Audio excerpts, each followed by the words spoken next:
Well, good evening, Dirtfish Rally friends. It's the end of Friday here at the Safari Rally Kenya. And as always, we've had drama out there in the stages. 6 stages today, 120 plus kilometers of competitive action.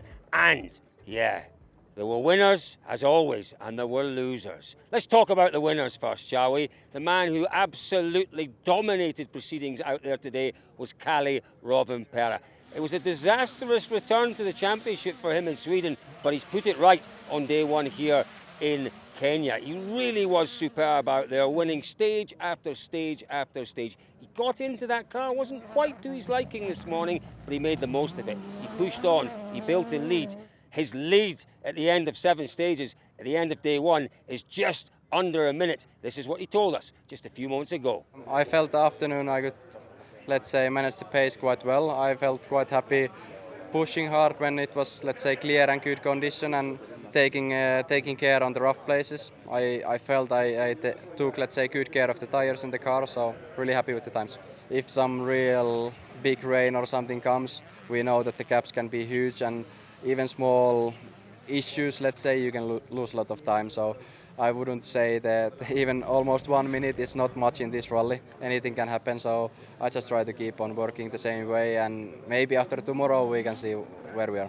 So a quite magnificent performance from Kalle Rovanperä out there today. It was a dry day, I'd have to say, but well, what does that rainbow behind us tell you? It tells you that the rain is very much on its way. That could still shake things up tomorrow. A minute lead in Kenya sounds like a lot, doesn't it? But if the rain comes, anything might happen. Yet we'll wait and see. That rain is forecast to come tomorrow, maybe even overnight. Second place at the end of Friday, that is Elfyn Evans. He struggled a bit out there today, but he's got to be pleased, surely, with lying in second place at the end of 7 stages. If a snake bit you, would that save you? Sorry, mate? Would they say? Yes.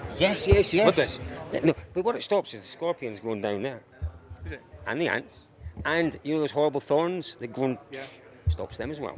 Are you laughing at them? No. You're questioning them. You're questioning them, aren't you?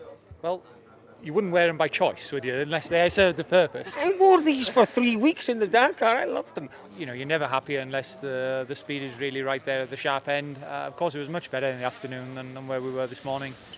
So a few little tweaks in service for the car and driver. And yeah, I think generally, you know, the road obviously improved a bit less in the afternoon than it did in the morning as well. And that always helps. So, yeah, all in all, not such a bad day at the end of it, but of course we're helped a bit by the others' misfortune. I guess we have to be just careful because it's very early days in this rally yet, but if we go by track record, the guys obviously pride themselves, I think, on having a very reliable car, and of course that's always the priority for this team when they build a car, is to build a strong one. And of course we've benefited from that many times during the season so far. So hopefully it continues to be the case. Do you know what? Elfyn Evans only just taking that second place on the final stage of the day from a resurgent Takamoto Katsuta. We talk about clearly Rovanperä having problems in Sweden. You know, Katsuta's problems were even worse. It was a disastrous Sweden, and you know, he began to doubt himself, I think, for a time after that rally. That 6-week break clearly suited Takamoto. He came out with a new approach this morning, and it paid dividends. It's very clean run. Maybe some point too much time losing myself, but it's this rally, it doesn't matter, I'd say. Just need to be on the okay pace and not too far from the front, but still, especially as tomorrow on Saturday will be a big day. So I think today we have done quite okay job, and we need to be a bit more clever tomorrow, I think. When we saw you here this time last year, your car hardly looked like a rally car. What's been the difference this year? Yeah, you see the car is now. It looks beautiful. Yeah. Not a mark on it. What has the difference been? I think I'm a bit more older, so I can bit patience, I think. And tomorrow, obviously, you've got Thierry Neuville breathing down your neck. What will the plan be to keep Thierry behind you? How can you do that tomorrow? I don't mind, to be honest. It's a very long day. If he pushes tomorrow, I let him go. I will say that. I don't know. Anything can happen, so I just do my best and keep my pace. I try to ignore like any other drivers, but not like on the Thierry and everybody. I just do my job. This is my target. Tremendous performance from Taka-san and Aaron Johnson out there today. Let's look a bit further down, because as you've worked out, it is a Toyota 123. What does that mean for Hyundai? Well, it means that they had issues out there today. Let's start off with the positive news for Hyundai. Thierry Neuville, he had a puncture in stage 2, the first pass on geothermal, but he's brought it back this afternoon. He's a handful of seconds behind Takamoto and Elvin Evans. Still very much in the hunt here, Thierry Neuville. Let's hear from him. Not a trouble-free day. Obviously, the puncture, the dust. This afternoon, I lost the steering wheel completely out of my hands in geothermal second pass, so we had a bit of a moment. And on the last stage, my hands were stuck somewhere in my seat, and I had to hand over the steering wheel for a while to Martin to put my seat belts properly in place and get my hands properly fitting again. I have never heard of that happening before. Well, he was driving for at least 300 meters. Yeah. Did Martin understand immediately what you were asking him to do? Yeah, he understood immediately. He grabbed the steering wheel. But there was enough time. It was a long straight, like 700 meters or something. So. Well, Thierry Neuville is the only Hyundai driver to have made it back to service at the end of day 1 here in Kenya. It has been a disastrous afternoon. They were second and third at lunchtime. What happened to Esa-Pekka Lappi? First stage in the afternoon, climbing the hill, slow section, rough section, the gearbox went bang! Can you just explain to us what happened? The gearbox exploded. Did it give you any warning? No.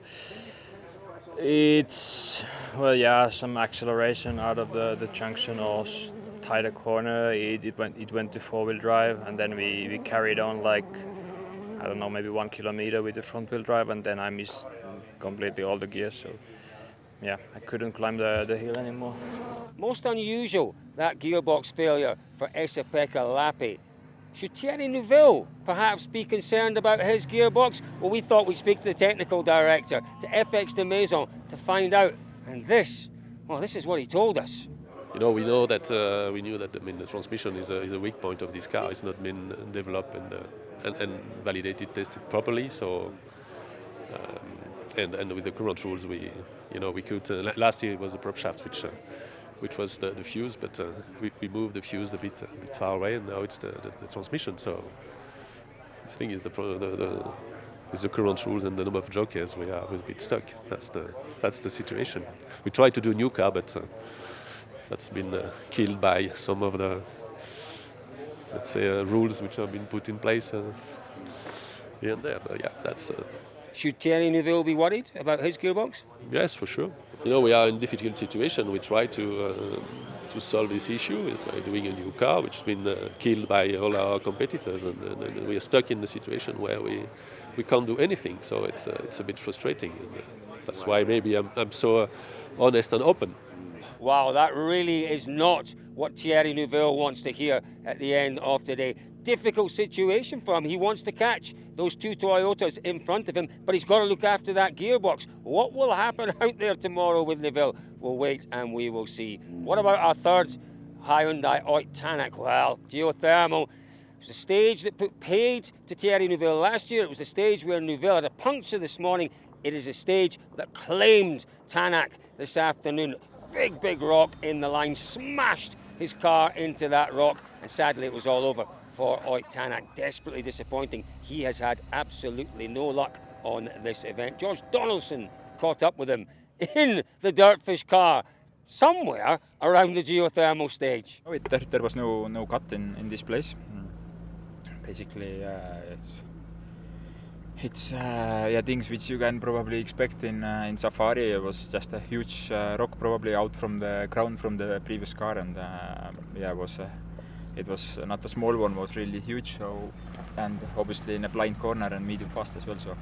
So it was a big surprise, and on that speed basically I had to choose to hit the rock and then see what happens, or just go off. So there was really no solution. So, but unfortunately we hit the rock and it still drove us into the bank, so still damaged the car. Yeah, well done, George, for getting hold of Oit there. Now, what about our M Sport Ford drivers? Well, both Adrian Formeau and Gregoire Munster have had steady days out there. They really have. No big issues for both of those drivers. They've got through the stages without any dramas, sitting in 6th and 7th place at the end of the day. In 8th, it's the 3rd of our M Sport Ford cars. Really strong day for Jordan Serdaridis. He was delighted when we talked to him earlier on. That's mad. That's mad. That's mad. In proper fanboy territory there. It was a little whoop. Honestly, we've been like, I don't get a lot of chance to go watching, but this afternoon they took us in the heli to watch all 3 stages, and we watched 3 mega places, and it was just, honestly, again, just goes to show these cars are mega to watch. And anybody who hasn't been to watch them and then talks about them, they need to watch them before you give too much comment, because they are just incredible. What about our Rally 2 contingent? Well, let's talk about Gus Greensmith and about Oliver Solberg. Greensmith has had his issues. He does lead, and he has a very decent lead, but he's quite unwell. We went to talk to him this evening, and to be honest with you, he wasn't up to talking to anyone. He had the cool cloth over his head. He had a rehydration drink in his hand. He was sitting rather disconsolately in the co-driver's seat, looking rather miserable, I'd have to say. Poor Gus Greensmith. We'll keep our fingers crossed that he feels better tomorrow. Oliver Solberg, 3 punctures. Well, a proper puncture, 2 slow punctures this morning. Dropped him way down the standings in terms of time. Fought his way back, though. He very much has got Kaito Kaitanovic in his sights tomorrow.